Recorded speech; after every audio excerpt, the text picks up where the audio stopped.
In the heart of a bustling American city, beneath the imposing structure of a courthouse steeped in history and echoing with the whispers of countless trials past, an extraordinary trial was set to begin. This case was far from the typical scandals of high-profile corruption or the complexities of international crime. The spotlight instead illuminated a painful and intricate injustice that resonated with the very core of society. The air was thick with a collective sense of anticipation, as well as dread, as the proceedings threatened to cut through entrenched racial biases that festered beneath the surface, revealing the stark failings of a flawed system. At the center of it all stood Jamal Thompson, a 12-year-old honor student with bright eyes and an inquisitive mind, whose life had taken a harrowing turn after finding himself ensnared in a nightmare, ignited by an unfortunate accident in a society all too eager to rush to judgment. Jamal was no ordinary boy. He was the pride of the Thompson family, a young scholar whose kindness and diligence were widely recognized in his community. Friends and family often recounted tales of his laughter echoing down the hallways of Westchester Middle School, lending an encouraging hand to those feeling lost in their studies. Teachers would marvel at his nimble mind, effortlessly navigating the complexities of mathematics and science, while nurturing a love for literature that seemed well beyond his years. Additionally, he volunteered extensively, spending hours after school tutoring classmates who struggled with their coursework. His gentle nature, however, became a double-edged sword, making him an easy target for suspicion when technology and prejudice collided on an otherwise unremarkable day. As the trial loomed large, Jamal's innocence and resilience would be pitted against a tide of assumptions, forcing him to confront not only the external challenges of the courtroom, but also the internal battle of maintaining his sense of identity amidst chaos. The day that would forever alter Jamal's life began like any other, with the sun casting a warm glow over Westchester Middle School, illuminating the vibrant colors of fall leaves outside. As he stepped into the hallowed halls, a sense of comfort enveloped him. Having built a routine he cherished, the afternoon sunlight filtered through the tall windows of the library, a sanctuary where knowledge flourished, ideas blossomed, and the quiet bustle of students melted into a soothing background hum. Jamal had a particular fondness for literature. He often found solace within the pages of history books, engrossed in science fiction, and captivated by tales of far-off lands, dreaming of adventures and quests that far exceeded the confines of his small town. On this day, he had stayed behind to delve into a project that required extensive research, poring over volumes that not only broadened his intellect, but also fueled his aspirations for the future. Little did he realize, the very environment he adored was on the precipice of a drastic change, unknown to him and his classmates. An automated surveillance system had been recently installed throughout the school, boasting cutting-edge technology that promised enhanced safety and security for all students and staff alike. This advancement, however, was a double-edged sword, still marred by glitches and untested features. As fate would have it, a moment of ordinary curiosity would soon be misconstrued. As Jamal moved quietly past a darkened corner of the library, engrossed in his thoughts and the book he was perusing, the system's camera hungrily picked up his silhouette in its unforgiving gaze. In a cruel twist of fate, the algorithms, still refining their understanding of human behavior, misinterpreted his innocent movement as the telltale signs of suspicious behavior, reminiscent of someone stealthily sneaking around in the shadows. Soon, a red alert blared through the digital corridors of the school, reaching the ears of the administration and flagging his image for further review, setting off a cascade of events that would unravel everything he held dear. Within hours, rumors of theft began swirling like wildfire through the halls of Westchester Middle School, igniting fear and suspicion among students and staff alike. The once vibrant atmosphere of laughter and learning was now steeped in tension, as teachers exchanged uneasy glances and struggled to maintain their usual composure. Whispers of betrayal and danger filled the air, all centered on the one student who always had a smile and a kind word for everyone. Jamal Thompson, whose kindness seemed to have been suddenly forgotten. His reputation, meticulously built over years of friendship and amiability, was now tarnished by a mistake that was not his own, a grave error perpetrated by cold algorithms devoid of any sense of humanity and context. The situation escalated rapidly as local law enforcement, swiftly influenced by the technology's unfaltering yet blindly applied data, became involved. In an alarming turn of events, Jamal, who had done nothing more than lose himself in the pages of a book about adventure and heroism, found himself unjustly accused of stealing rare manuscripts from the school library, an accusation spiraling further from reality with each passing moment. These allegations were not only unfounded, they were steeped in an environment charged with racial tension that had been brewing in the community for far too long. As an African-American child, Jamal was all too familiar with the weary stares and whispered judgments that his community endured regularly. Each glance cast his way felt like a dagger, a reminder that prejudice could seep into the most sacred of spaces, such as education. Now, that deeply rooted bias was being codified in the sterile language of the law, stripping away his innocence and casting him as a villain in a narrative he never chose to be a part of. The halls, once filled with camaraderie, now echoed with a chilling narrative of injustice, leaving Jamal to grapple with the heavy weight of being both a bright student and a target for suspicion. Unbeknownst to Jamal and many around him, his greatest ally in the coming battle was his own father, attorney Marcus Thompson. Marcus, a seasoned and respected prosecutor in the city, had dedicated 2 decades of his life to fighting for justice within a system that was often stacked against the marginalized. Known for his unwavering commitment to fairness and integrity, he was a beacon of hope to those seeking legal help. His expertise in the courtroom had earned him a reputation as a fierce advocate, but this particular case pressed heavily on his heart. The painful reality of the situation was that Jamal, his beloved son, was now the defendant in a case draped in racial prejudice. The complexity of this familial bond placed Marcus in a precarious ethical position, one that no amount of legal training could prepare him for. Due to the clear conflict of interest, he was forced to make the gut-wrenching decision to recuse himself from any active participation in the courtroom proceedings. Yet, the love for his son and his deep-seated belief in the integrity of justice would not allow him to stand idly by. He meticulously worked behind the scenes, harnessing his knowledge and influence to connect Jamal with skilled advocates who would champion his cause, determined that the weight of injustice would not crush the young man before him. The case was set to be heard in the modern-day American courthouse, a striking building that, with its polished marble floors and somber courtrooms, had witnessed countless dramas unfold over the decades. Its architecture evoked a sense of solemnity, designed to convey the importance of the cases held within. Inside its stark walls, where the cold light of justice was supposed to shine impartially, a sense of dread lingered in the air. The possibility that even the most hallowed institutions could falter under the weight of human bias loomed large, as the trial of Jamal Thompson would reveal. The courtroom, with its high ceilings and imposing wooden benches, represented not just a venue for legal proceedings, but an arena in which the battle between righteousness and prejudice would play out. With each gavel strike, the stakes seemed to ascend, and the hope of finding true justice hung delicately in the balance. The morning of the trial arrived with a heavy air of tension, thick enough to nearly cut through with a knife. As the sun climbed into the sky, casting long shadows upon the marble floors, the courtroom was filled to capacity, brimming with local residents eager to witness the unfolding drama, community activists passionate about issues of racial injustice, and reporters hungry for a compelling story that would resonate beyond these walls. Each face reflected a spectrum of emotions: hope, skepticism, anger, and determination. In one corner, a group of young activists wore shirts emblazoned with the phrase, "Justice for Jamal," their solidarity palpable amidst the solemn atmosphere. The judge, an austere woman known for her unwavering commitment to fairness, surveyed the proceedings with a mix of weariness from years of contentious trials and a steely resolve that suggested she would not be easily swayed by either side. At the front of the courtroom, the prosecutor's table was occupied by a team of legal experts, their confident demeanor a stark contrast to the tension swirling in the room. They leaned over a mounting pile of evidence, brimming with self-assuredness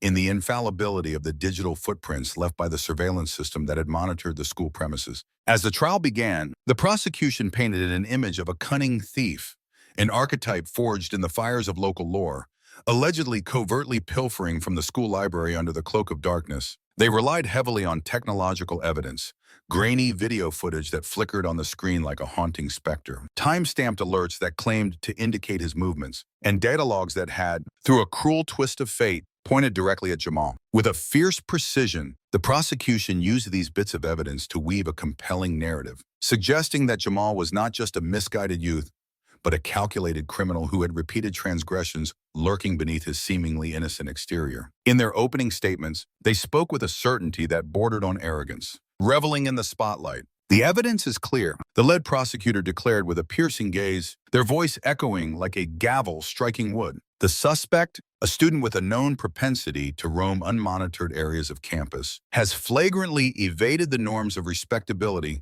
and committed theft of what did not belong to him. His words, laced with an unjust confidence that seemed to mock the very notion of justice, reverberated through the hushed courtroom, leaving a lingering tension simmering in the air. The defense, having been assigned an attorney known for championing the rights of the disenfranchised, immediately began to dismantle the prosecution's case with a fervor that was palpable in the air. The defense attorney, Mrs. Elena Ramos, a woman of striking conviction and formidable presence, had made it her life's work to ensure that justice was served not just within the cold confines of laws, but with an understanding of the human stories behind them. With a reputation for meticulous preparation that was well-deserved, she had immersed herself in the specifics of this case, uncovering nuances that others had overlooked. As she stood before the jury, her voice resonated with an unwavering authority. She questioned the reliability of the surveillance system, intent on shining a light on the potential fallibility of technology compared to human insight. Automated systems, no matter how advanced, are not infallible, she stated, her words slicing through the atmosphere like a scalpel. They are subject to errors, biases, and misinterpretations. We ask you to consider not just the data, but the context and humanity behind it. She gestured emphatically, her passion electrifying the room as she implored the jury to consider Jamal not merely as a statistic in a fault-laden algorithm, but as a vibrant young man with a life, hopes, and dreams. Her approach did not go unnoticed. As she proceeded, the courtroom, which had moments ago been a bastion of austere formality, began to transform into a reflective space where the line between right and wrong blurred. The jurors exchanged glances, their expressions shifting as they absorbed the implications of her argument. With each passing moment, it became clear that this trial was about more than the alleged act itself. It was about the broader consequences of allowing technology to overshadow the essence of humanity. The courtroom was now a theater of conflicting narratives, and Ms. Ramos was determined to ensure that Jamal's story, a story of a boy deeply rooted in his community, was told. As witnesses were called, the tension in the air thickened. A library assistant testified, describing how Jamal had been a frequent visitor, known for his respectful demeanor and love for literature. His voice trembled as he recalled the day in question, the weight of the moment heavy upon him. I saw him sitting quietly, reading as he always did. I would never have expected him to be capable of theft, he said, his eyes glistening with sincere conviction. He was like a breath of fresh air in our library, always eager to learn and connect with stories that took him to different worlds. The assistant's testimony struck a chord with the jurors, who began to see Jamal not just as a defendant, but as a representative of the children who deserved understanding, compassion, and a fair chance at redemption amidst trials that could forever alter the course of their young lives. A technical expert then took the stand to explain the intricate inner workings of the surveillance system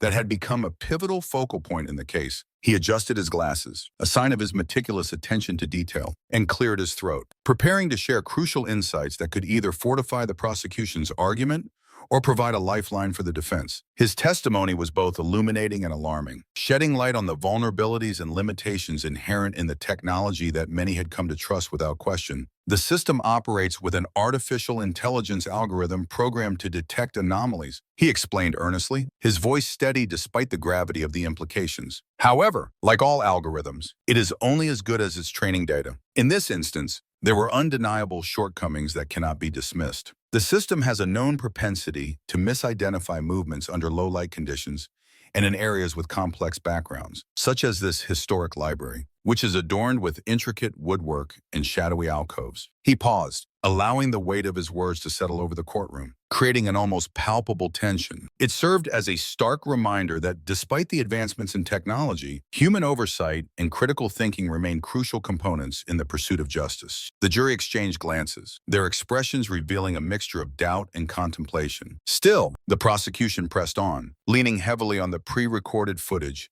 that purportedly captured Jamal's figure near the area where the rare manuscripts were kept, a location cloaked in lore and guarded by stories of incalculable value. Each second of video replayed on the screen seemed to pulse with tension. The stark contrast between the grainy images and the vibrant history of the manuscripts, adding an unsettling dichotomy to the proceedings. The jurors shifted in their seats, eyes glued to the flickering images that placed Jamal at the center of suspicion, questioning not only his actions, but the very nature of the technology that sought to define them. But Mrs. Ramos was relentless in her cross-examination, her tenacity matching the stakes of the trial. With her sharp gaze fixed on the jury, she dissected the inconsistencies in the footage piece by piece, illuminating the shadows of doubt that hung over the prosecution's case. "The footage is grainy and fraught with ambiguity," she asserted, gesturing emphatically toward the screen, where Jamal's indistinct figure flitted like a wisp of smoke in the dark. "These images lack the clarity necessary to draw any conclusive links.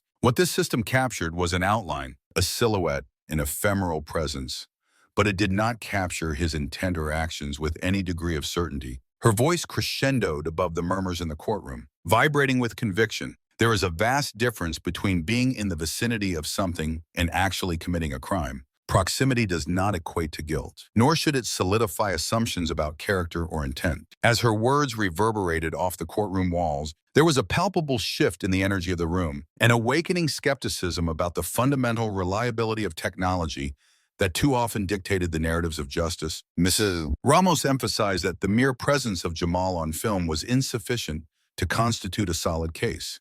There needed to be clear, indisputable evidence linking him to the act of theft, not merely the shadow of a man darting through the halls of knowledge. Can we really place our faith in a system that reduces a human being to a pixelated ghost?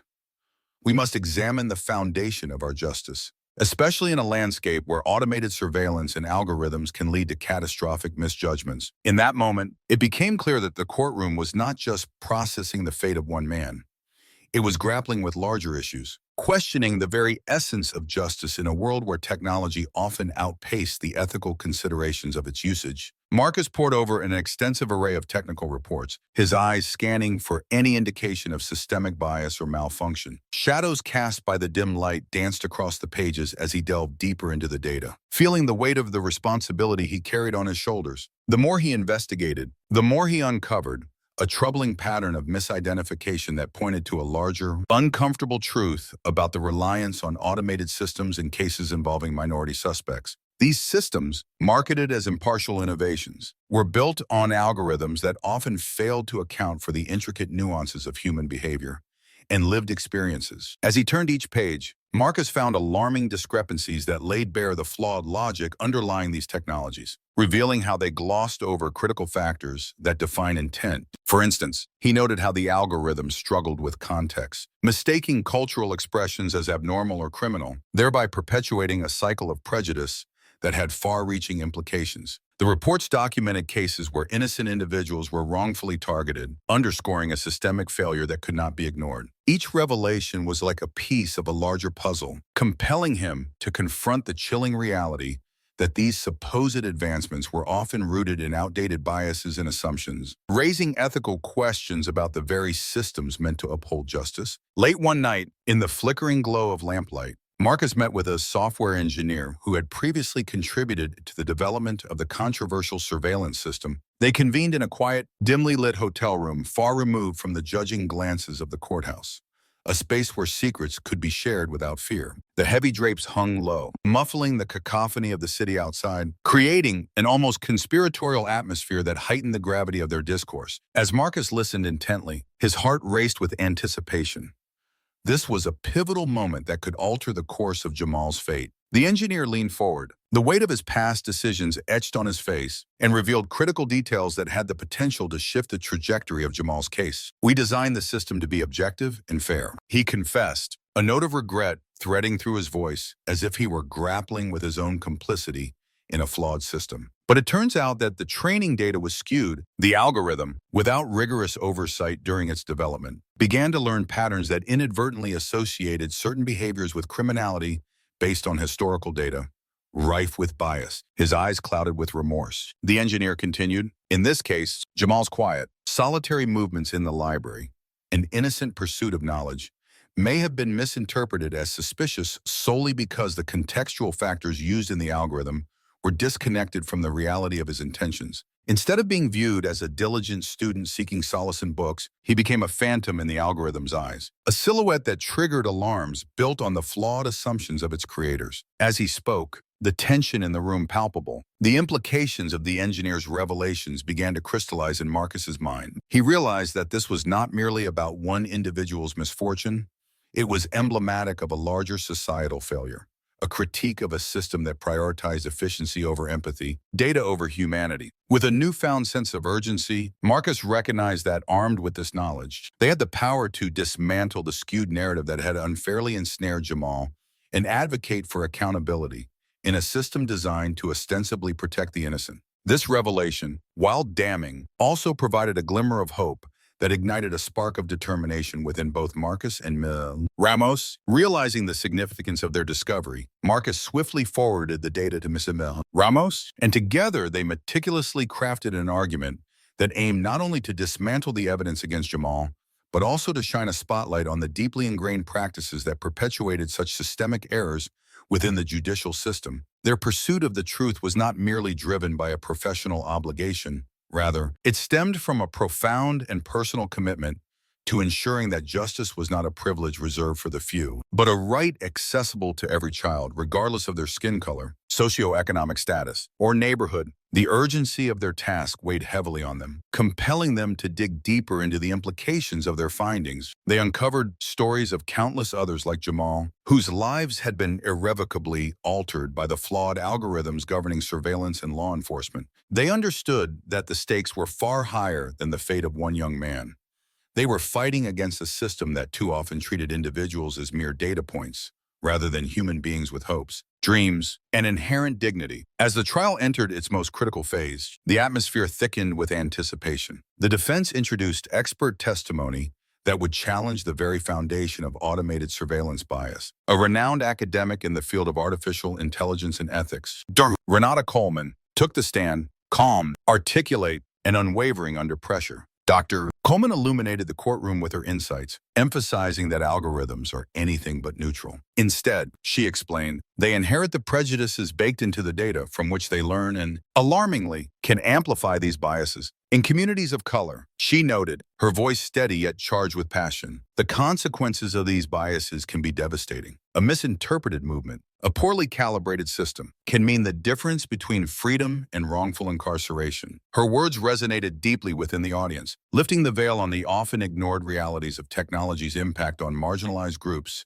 and igniting a fervent discussion about the ethical implications of relying on flawed systems in the pursuit of justice. As Dr. Coleman spoke, the courtroom grew hushed, a palpable stillness settling over the crowd like a heavy fog. Even some of the jurors, who had previously listened with detached professionalism, began to shift in their seats, their expressions morphing from indifference to contemplation. Her words had struck a chord, a stark reminder that technology, when left unchecked, could serve as a tool of oppression rather than liberation. Each syllable echoed in the hearts of those present, igniting a spark of awareness about the labyrinthine complexities of justice in an age dominated by algorithms and artificial intelligence. Across the room, the prosecution's confidence began to waver, like a ship losing its anchor amidst a storm. Their case, built on seemingly damning digital evidence, data that had been touted as incontrovertible proof, was crumbling under the weight of newfound scrutiny, each revelation like a crack in a facade that had seemed flawless. The judge, too, appeared visibly unsettled as she listened to the expert testimony, her brow furrowing as the implications of Dr. Coleman's analysis unfolded. What had once appeared as clear-cut evidence of guilt now seemed riddled with biases and flaws. With every statement, it became more apparent that the story of Jamal Thompson was not just a matter of one boy's innocence, but a symbol of a much larger failing in the justice system. A cautionary tale that underscored the need for vigilance and reform in the face of technological advancement. Throughout the proceedings, Jamal sat quietly at the defense table, his small frame a stark contrast to the overwhelming gravity of the proceedings around him. His eyes, wide with apprehension, darted around the room, absorbing the tension and turbulence that swirled like a tempest. He listened intently, but also with a kind of forlorn resignation that no child should ever possess, a melancholy understanding that the fate of his life was hanging in the balance. Every word seemed to etch a deeper line of sorrow on his young face, the weight of injustice pressing down on his shoulders. Yet,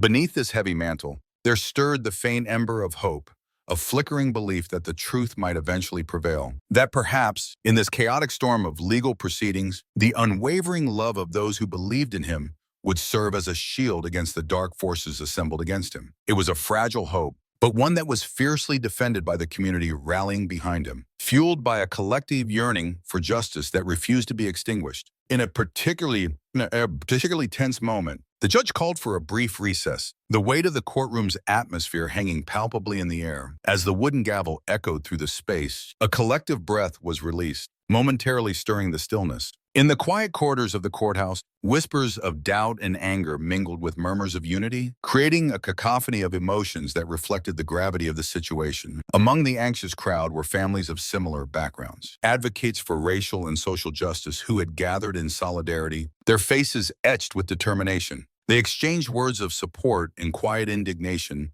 over the systemic biases that continued to plague institutions meant to deliver fairness, recalling personal stories of mistreatment and prejudice that resonated deeply within each of them. The echoes of their conversations merged with the metallic scent of tension that filled the hallways, creating an atmosphere charged with the realization that they were not just witnesses to this case, but part of a larger struggle for equity. Their presence, a tapestry of hope and anger, bore witness to a shared heritage of resilience. Each individual understood that their fight was not solely for Jamal, but for all those who had been wronged by a legal system often blind to its own flaws. Meanwhile, Marcus Thompson's role in the case grew increasingly complex. A tightrope he walked with an agonizing tension. Although barred from speaking publicly due to the conflict of interest, he was never far from the unfolding drama. His heart was tethered to every twist and turn of the proceedings. Late into the night, in the privacy of his modest study, the soft glow of his desk lamp illuminated his furrowed brow as he pored over a myriad of documents, technical reports, legal precedents, and a wealth of evidence that seemed to unravel as he examined it more closely. His mind raced with the implications of what he had discovered.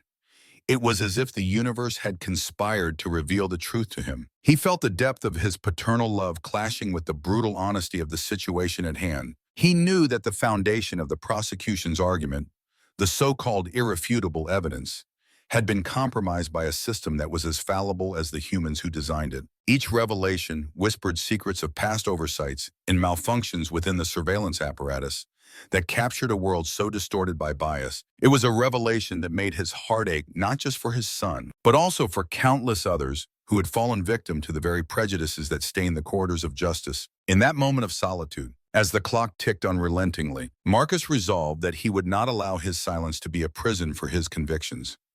He needed to find a way to illuminate the truth for Jamal and for the greater fight against the injustice that loomed like a shadow over their lives. With renewed determination, Ms. Ramos and her team summoned additional witnesses who could speak to both the character of Jamal and the deficiencies of the surveillance system that had led to his wrongful accusation. Among them was a former employee of the technology firm that had supplied the surveillance system. Taking the stand, he began to recount the tumultuous background of the system's development. His testimony revealed the internal struggles at the company during its initial rollout, highlighting the significant hurdles they faced. "We were facing challenges no one anticipated," he recounted, his expression a mixture of regret and anger. The algorithm was promising in theory, but in practice, it struggled, especially in dimly lit areas where the shifts in lighting conditions could confuse it entirely, leading to a cascade of erroneous alerts. As he continued, there was a palpable tension in the courtroom.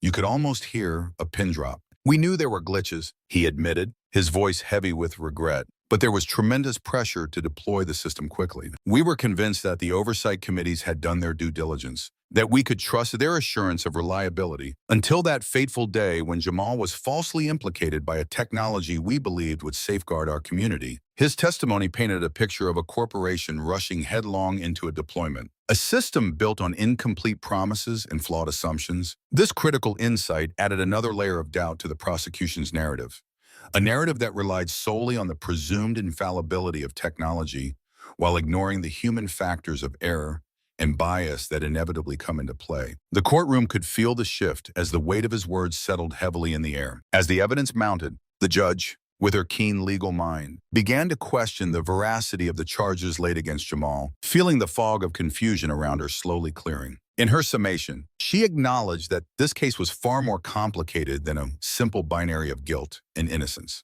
Instead, it was emblematic of a larger system in dire need of reform, one that must prioritize human judgment and ethical standards alongside technological advancement if it hoped to deliver true justice. The turning point in the trial came during one of the final sessions, a moment that seemed charged with electric anticipation. In a dramatic confrontation, Mrs. Ramos argued passionately before the court, her stance unwavering and her resolve palpable. Today, we stand at a crossroads, she declared, her voice resonating with fervor, echoing off the high ceilings of the courtroom that felt almost like a cathedral of justice. We have before us not just a case about a young boy, but a pivotal challenge to our society to examine how far we have come and how much further we must go. The automated surveillance system, tainted by bias, has not only failed to serve justice, it has actively endangered the lives of our most vulnerable citizens, reinforcing systemic inequities that have persisted for generations. I ask you, esteemed members of the jury, to see through the veil of technology and acknowledge the errors that it can cause. See a child, an honorable,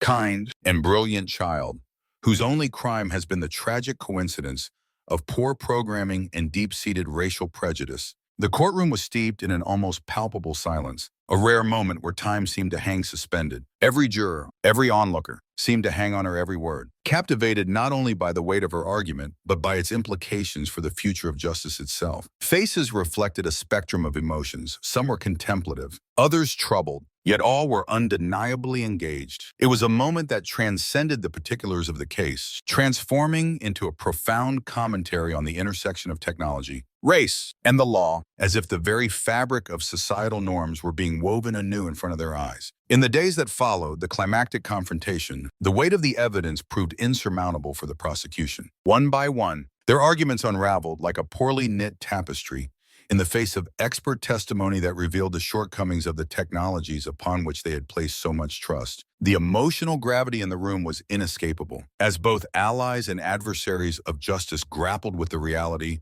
of Jamal's life hanging in the balance. Amidst heated exchanges, the judge, after careful deliberation that felt as enduring as the trial itself, finally ruled that the evidence against Jamal was undeniably insufficient to proceed with the charges. It was a moment marked not only by liberation for Jamal, but also by a shared awakening within the courtroom. The case was dismissed, but the dialogue it ignited would reverberate far beyond those walls. For a brief, almost imperceptible moment, there was silence, a silence that held a mix of relief, disbelief, and a profound mourning for a system that had come so perilously close to condemning an innocent soul. The weight of the moment was felt not just by Jamal, but by everyone in the packed courtroom, many of whom had invested their hopes and fears in the outcome of the trial. For Jamal, the dismissal meant much more than just freedom from an unfounded accusation.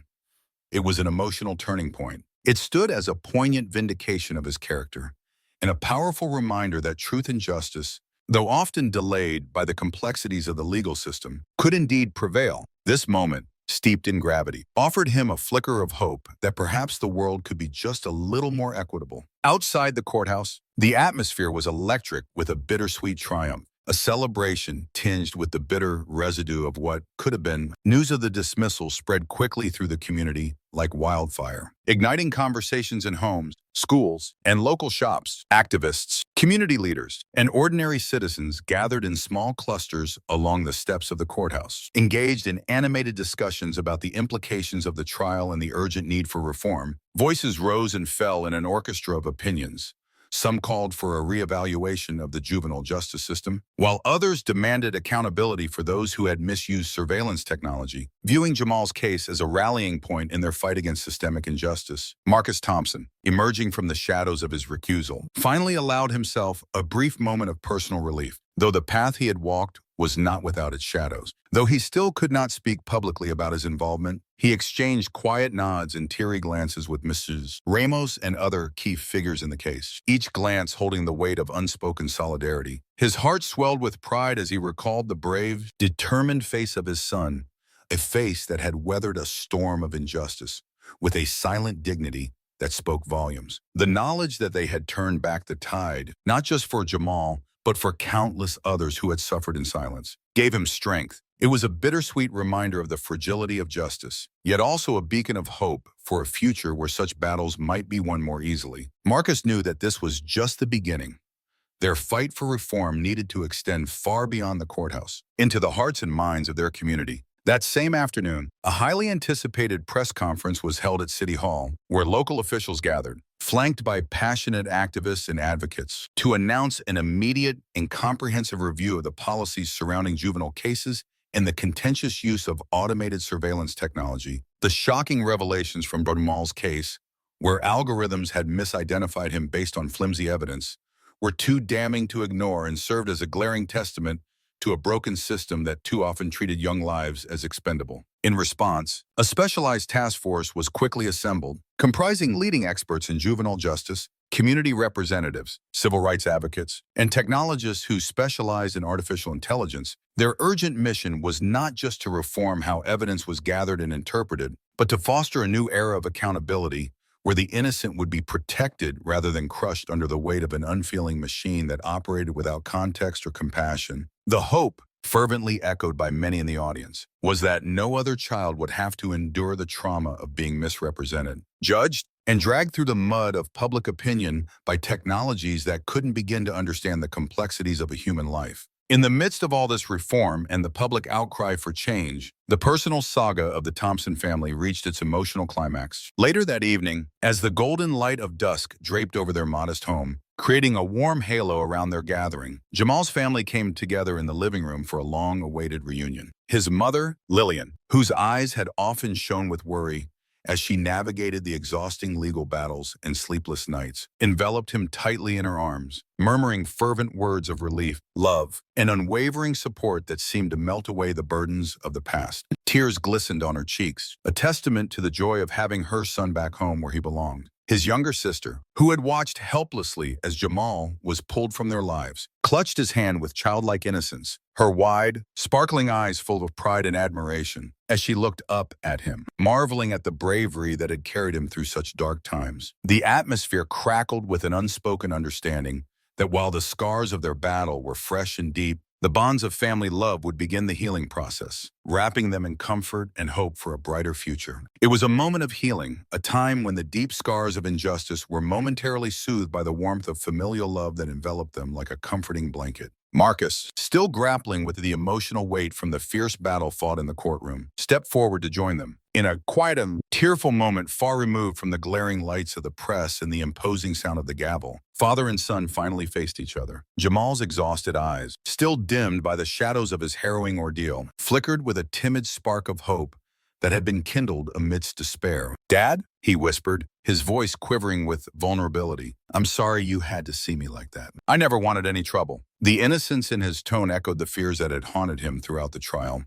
His desire to be a typical teenager overshadowed by the weight of accusations that felt far too heavy for his young shoulders. Marcus knelt down, his own heart aching as he cradled Jamal's small hands in his weathered ones, fingers calloused from years of hard work, but filled with unyielding love. "No, son," he replied, his voice thick with emotion, struggling to contain the feelings that surged within him. "I'm sorry that this system, this world, allowed you to be hurt. But today, we have proven that love and truth matter more than any imperfect machine. I promise you, we will continue to fight until every child is safe from such injustice." The conviction in his voice held a promise not just of protection, but of unwavering resolve to challenge the very foundations of a system that had failed his son and many others like him. That night marked not just the end of a trial, but the beginning of the movement that was just starting to unfold with a roar of collective determination. The policy changes announced by the local government became the first stepping stones towards building a more just system, one that would recognize the limitations and inherent biases of technology, particularly when wielded without appropriate accountability and transparency. Community leaders and passionate activists seized the momentum ignited by Jamal's case, spearheading the organization of town hall meetings and educational discussions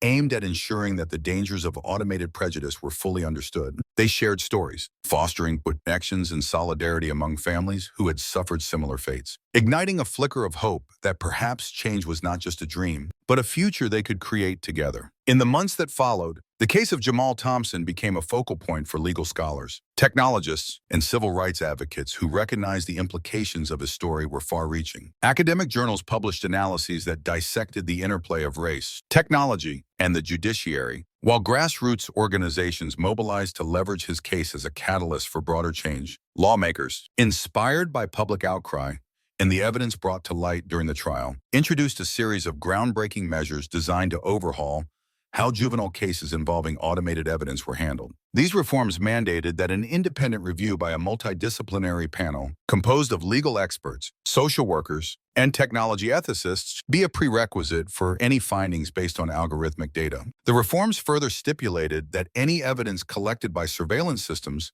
must be corroborated by reliable eyewitness testimony and expert analysis, which stood as a crucial safeguard against the potential for automated prejudice to lead to wrongful judgments. This strategic move, hailed as a significant victory for social justice advocates, sparked a wave of optimism throughout the community, who felt empowered to advocate for their rights and demand accountability. Activists celebrated these actions not merely as policy improvements, but as a reclamation of dignity and justice for countless individuals whose lives had been shadowed by systemic flaws. As the policy revisions began to take hold, the courthouse itself emerged as a transformative symbol within the community. The very building that had once echoed with the harsh sound of an unjust proceeding now resounded with murmurs of progress and hope, marking a pivotal shift in societal perception. The expansive halls, formerly lined with anxious faces faced with uncertainty, were transformed into spaces for dialogue and education. New training sessions on cultural competency and the ethical use of technology were mandated for all legal practitioners and law enforcement officers, emphasizing the importance of understanding the communities they serve. Every step taken in that venerable institution was now infused with a renewed commitment to ensuring that no other child would be ensnared in the crosshairs of a system marred by prejudice. Together, these efforts illuminated the pathway towards a more just and equitable future, one where every voice would be heard and every life valued. For Jamal, the journey toward reclaiming his life was only beginning. Although the trial had ended, the experience left indelible marks on his soul. Each night, as he lay in bed, memories of those harrowing days would sometimes creep back into his mind, uninvited yet unmistakably present. He resumed his studies with a quiet resolve, aware now that his path, though fraught with obstacles, was one paved by the love and support of his family and the community around him. As he flipped through the pages of his textbooks, the words became a lifeline, each sentence a reminder of the knowledge he sought as a shield against the world that had once tried to break him. His teachers noticed a new maturity in him,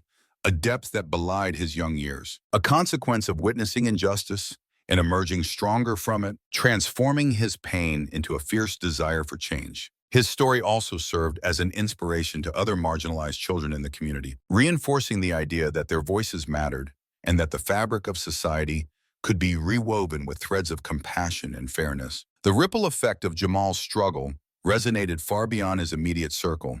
It became a catalyst for change in the larger community. In local schools, discussions about the case spurred debates on ethics and human rights in the digital age. Students were taught the importance of questioning authority, of demanding accountability from systems that too often operated without transparency. Activism began to flourish, with students organizing events and clubs focused on social justice, determined to use their collective voice to challenge outdated norms and advocate for a future that embraced equality and inclusivity. Jamal found himself at the heart of this movement, not just as a survivor, but as a leader and a beacon of hope, igniting a passion in others to stand up against injustice and advocate for a brighter tomorrow. As autumn crept in, a tapestry of vibrant colors adorned the landscape, with crisp leaves swirling around the courthouse steps in the Thompson home, casting a golden glow that mirrored the hopeful atmosphere of the day. In this setting, a community memorial was held, a significant event designed to acknowledge the deep pain inflicted by systemic injustice while simultaneously celebrating the incredible resilience of those who fought back against it. The air was thick with emotion and purpose, as Jamal's peers, alongside dedicated community activists, legal reformers, and supportive citizens, gathered with a shared vision of justice. They took to the makeshift stage, sharing poignant stories of hardship that had united them in their quest for equality, while others recited poignant poems filled with passion, hope, and perseverance, capturing the spirit of the struggle. Soulful songs rang out into the crisp autumn air, transforming the painful memories into anthems of courage and commitment, creating an electrifying atmosphere that resonated within the hearts of everyone present. It was a cathartic gathering, a moment of collective healing, one that turned the sting of past events into a rallying cry for change, marking the beginning of a renewed commitment to tackling inequality and injustice. On that momentous day when Jamal's case was finally closed, a bittersweet relief enveloped his family and friends. His father, a oft-silent pillar of strength, was invited to an intimate dinner hosted by community leaders who had respected Jamal's journey from the start. Gathered around a rustic wooden table adorned with simple, home-cooked food that evoked memories of family warmth and care, they shared quiet conversations brimming with gratitude and hope. His father, though unable to speak on the record due to the lingering trauma of their experiences, opened his heart, praising the small successes of the reform measures that had begun to take root. Today, one of the respected elders remarked gently, his voice layered with reflection, "Your son's courage has sown the seeds for a better tomorrow. May his spirit remind us all to remain vigilant in our pursuit of true justice. We stand on the shoulders of those before us, and it is our responsibility to ensure that their sacrifices were not in vain." The gathering, reinforced by shared commitment and collaborative vision, served as a poignant reminder of the power of community, urging everyone to embrace their roles as ongoing advocates for transformation within the broader society. The family reunion that night was unlike any other. In the warm glow of lamplight, as soft music played in the background, a soothing mix of old jazz melodies and modern ballads, the Thompson family gathered around the long oak table, their hearts full yet heavy, as they collected their scattered emotions and began to rebuild their world. Brick by brick, with love, Lillian and Marcus shared quiet moments of hope as they looked at Jamal, whose eyes now carried not only the weight of past injustices, but also the unmistakable light of newfound determination. Each glance exchanged amongst them was a silent affirmation of support, a promise that they would move forward together. Lillian's arms, worn from years of struggle yet still enveloping with warmth, wrapped around Jamal as if vowing that no external force would ever diminish the brightness of his soul. Her embrace was both a shield against the bitterness of their shared past and a sanctuary where dreams and fears coexisted harmoniously. In a final, intimate conversation that would linger in memory for years to come, Marcus leaned in closer, searching for the right words that would convey the depth of his feelings. "My son," he began, his voice both gentle and profound, breaking the silence that wrapped around them like a comforting blanket. "Life will present you with challenges that seem impossible to overcome. But remember, every injustice you encounter is an opportunity to learn, to fight, and to stand for what is right. Today, you have taught us more about courage than anyone ever could, and for that, I am forever grateful." His eyes glistened with unshed tears, reflecting not just pride but a deep-rooted hope for what lay ahead. Jamal listened, absorbing every word like a precious gift, each syllable weaving a tapestry of strength and resolve within him. He realized that while the scars of that ordeal might never fully fade, they would always serve as a poignant reminder that his own resilience was what truly defined him. In that quiet moment, the father and son forged an unbreakable bond, one that transcended the confines of the courtroom. The failings of an unjust system and the challenges that awaited them in the years to come. As they sat side by side, the weight of the past seemed lighter, and hopes for the future shimmered just beyond the horizon, promising a path lined with understanding, ambition, and the love that had always anchored them, no matter the storm. As the months turned into years, the legacy of Jamal's trial resonated throughout the community and the state, sparking dialogues that echoed far beyond the confines of the local courthouse. His case became a touchstone for activists, scholars, and concerned citizens alike, igniting a movement that called for a reevaluation of how justice was administered, especially for the most vulnerable members of society. Policy changes implemented in the wake of the case significantly altered the treatment of juvenile cases.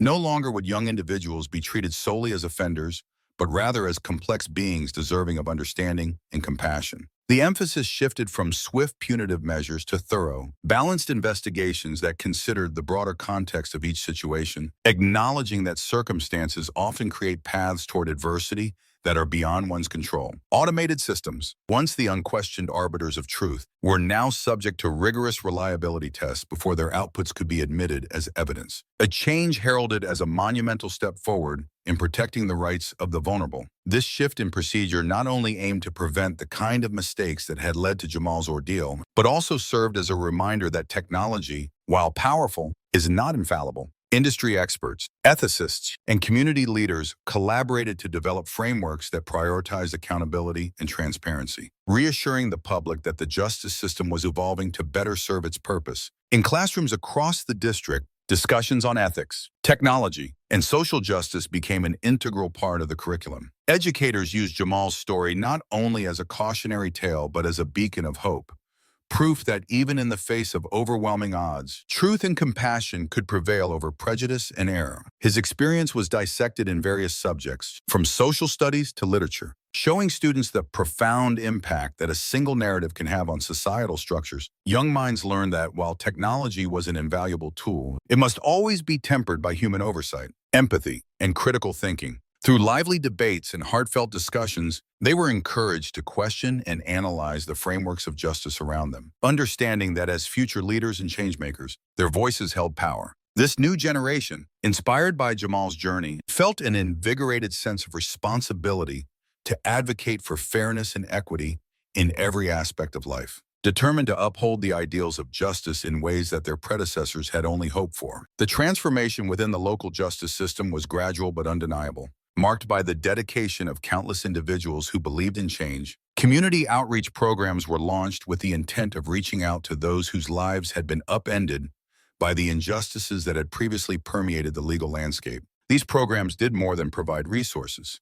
They became safe havens where stories were shared and healing began. Local volunteers, many of whom had faced similar hardships, partnered with legal experts to ensure that any future cases would be approached with the sensitivity and diligence they deserved, fostering an environment where empathy was the cornerstone of legal intervention. In this renewed justice system, the courthouse, once a stark symbol of impersonal authority, was revitalized to become a dynamic community hub. It now housed interactive exhibits that illustrated the evolution of legal technology and its ethical implications, along with seminars designed to educate citizens on the importance of transparency in legal proceedings. School groups were brought in for field trips, where young minds engaged with the concept of justice in a tangible way, learning not just about the law, but the moral responsibilities that accompanied it. It was a place where the community's involvement became the driving force of judicial integrity. In time, Jamal's ordeal came to symbolize a pivotal turning point in the struggle for social justice,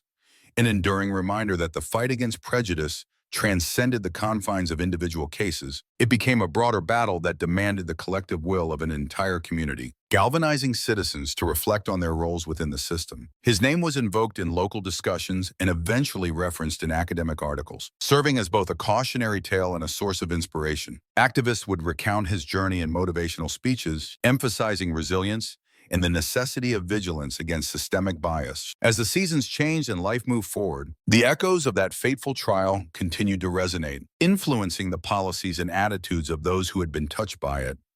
A subtle ripple that suggested transformation was always possible. Jamal, now older and wiser, carried within him a complex tapestry of memory, his past filled with both hardship and the profound strength that sprang from overcoming it. Each time he opened a book in the quiet sanctuary of the library, a place that had once been the stage of his public trial, he was reminded not only of the injustice he faced, but also of the transformative power of truth. The library had become a sanctuary of hope, a repository of knowledge, and a testament to the idea that through understanding and education, the cycle of injustice could finally be broken. On a crisp winter morning, as the city prepared to celebrate a new era of judicial transparency and fairness, a final ceremony was held in the renovated halls of the courthouse, a building that had experienced its own transformation, mirroring the changes within the justice system. The grandeur of the courtroom, with its polished wood accents and sunlight filtering through stained glass windows, stood as a poignant reminder of the past injustices that had occurred within its walls. Marcus Thompson, alongside other tireless reform advocates, was quietly honored for his behind-the-scenes work that had been instrumental in exposing systemic flaws and pushing for legislation that promised to uphold the rights of the marginalized. As names were called and applause filled the air, there was a palpable sense of unity. It was a moment where diverse voices echoed a shared commitment to change. In a moving moment of recognition, community members, legal professionals, and activists joined together in a silent pledge to remain vigilant, a collective heartbeat of resistance against complacency, fueling a resolve to continue fighting for fairness in every corner of the justice system, ensuring that the struggles of the past would not be in vain. The emotional family reunion that had marked the end of Jamal's trial now took on even greater significance, reflecting a tapestry woven with threads of resilience and fortitude. That reunion, filled with tears of sorrow, gratitude, and hope, had become a symbol of redemption, illustrating the profound impact of justice not just on individuals, but on families and communities as a whole. It reminded everyone present that while the road to justice was paved with struggles, it was also illuminated by the unyielding love of family and the relentless spirit of those who refused to be defeated by an unjust world. Each embrace exchanged carried whispers of healing and the promise of a future where such trials might be reevaluated through the lens of fairness and equality. The gathering was not merely a celebration of personal victories, but a testament to the enduring belief that each setback can be a powerful motivation for change. inspiring others to join the fight for a more equitable society. As the ceremony drew to a close, Jamal stepped forward to speak for the first time in public since the ordeal that had tested the very essence of his being. In a soft, measured voice that belied the tumult of emotions bubbling beneath the surface, he shared his journey, a journey that had taken him from the dark corridors of prejudice and despair to the transformative light of hope and reform. "I stand before you not as a victim of circumstance," he proclaimed, his eyes sweeping across the gathered crowd, drawing strength from their collective energy, but as a testament to the fact that even in the face of the most harrowing injustice, compassion and truth can prevail. "My story is our story. Babki Yashayin story. The story of a community that refused to let bias dictate our future." In those few heartfelt moments, the courtroom, once filled with tension and uncertainty, found solace as the echoes of Jamal's words resonated deeply within the hearts of those present. Attendees, from local activists to everyday citizens, felt a renewed commitment to change wash over them like a revitalizing wave. Jamal was not alone in his fight. He represented a legion of voices that had cried out for justice and had long been ignored. The legacy of Jamal's trial was not one of shame or regret, but of an unyielding quest for justice that had not only sparked reform, but also rekindled hope in the hearts of many who had nearly given up on the dream of equality. And so, as dusk settled over the city, painting the sky in hues of orange and purple, and the courthouse lights flickered softly in the approaching twilight, the tale of the 12-year-old boy who had faced the full force of a flawed system became a beacon of what could be achieved when the fight for justice was waged with integrity, love, and an unwavering resolve to confront and dismantle prejudice. This moment marked not just an ending, but a pivotal beginning, a reminder that change is born from the courage to stand and speak out, lighting the path for others to follow into a future filled with promise and equity. In that moment, with his family gathered close, and the community united in a common cause, Jamal Thompson's eyes shone with the promise of a new beginning. The emotional reunion of father, son, mother, and sister symbolized not merely the end of a harrowing trial, but the evolutionary spark of a system forever changed for the better.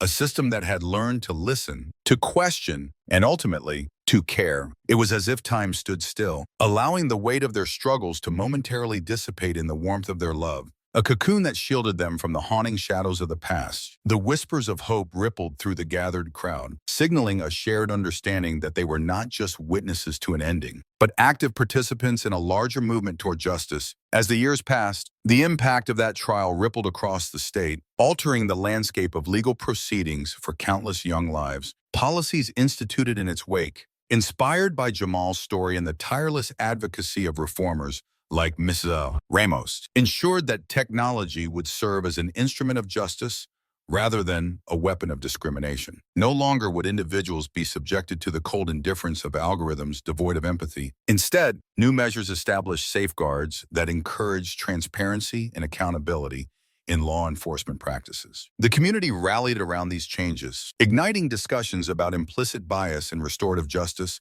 Through the quiet determination of Marcus Thompson, Jamal's father, and the unyielding resolve of many advocates, a new era of accountability had dawned.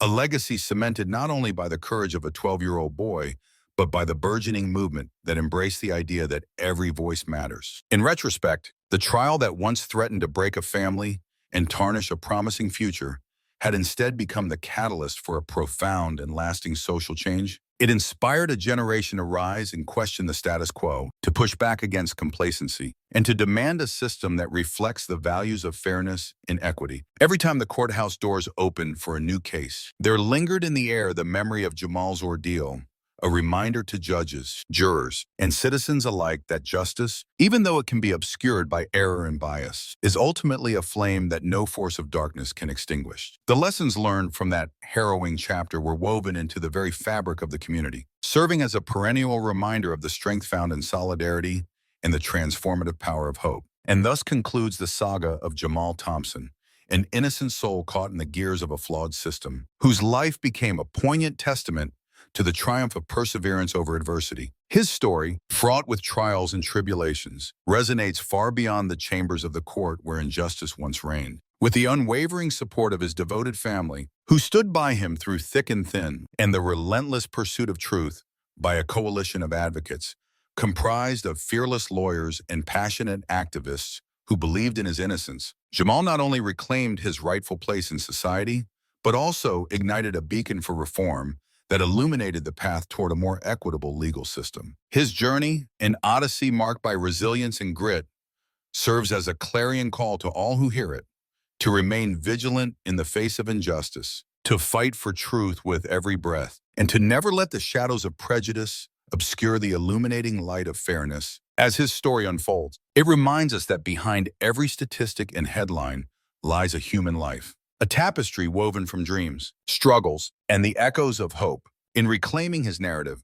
Jamal has become not just a symbol of individual triumph, but a catalyst for collective change, urging a society long steeped in complacency to awaken and redefine its values. His voice, once silenced by a legal labyrinth designed to entrap, now rings out powerfully, urging others to rise, confront their own battles, and foster a community where justice is not merely an aspiration, but a lived reality for all. In the quiet moments following that historic day, as the city slept and the soft whispers of change rustled through the amber and crimson leaves of autumn, a deep and abiding hope took root in the hearts of those who had borne witness to the awakening of a broken system. Jamal's story lived on, not just as a singular narrative of one individual's struggle, but as an enduring reminder that every human life is a unique tapestry woven with dreams, potential, and dignity, and every injustice is an urgent call to action. It is a call that, once answered, possesses the power to alter the very fabric of history itself, stitching together a future where fairness reigns. The courthouse, once a site of painful confrontation and bitter despair, now stood as a resplendent monument to compassion, fairness, and the inexorable march of justice. It transformed into a sanctuary where the promise of justice became a tangible reality, no longer a distant ideal, but an evolving testament to the power of unity and collective hope.